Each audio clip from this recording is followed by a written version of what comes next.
Hotel.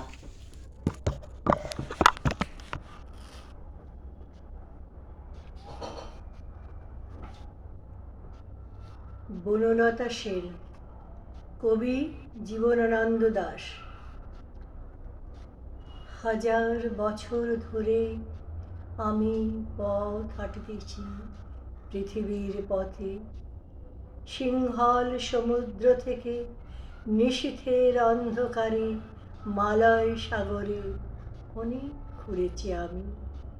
Bimbisara অশোকের ধূসর জগতে সেখানে ছিলাম আমি, আরো দূর অন্ধকারে বিদর্ভ নগরে। আমি ক্লান্ত প্রাণ এক, চারিদিকে জীবনের সমুদ্র সফেন, আমারই দুদণ্ড শান্তি দিয়েছিল নাটোরের বনলতা সেন।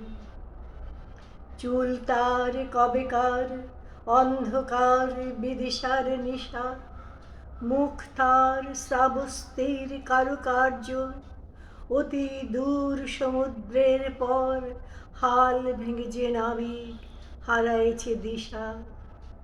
সবুজ ঘাসের দেশ যখন সে চোখে দেখে দারুচিনি দ্বীপের ভিতর, তেমনি দেখেছি তারে অন্ধকারে। বলেছে সে, এতদিন কোথায় ছিলেন? পাখির নীড়ের মতো চোখ তুলে নাটোরের বনলতা সেন।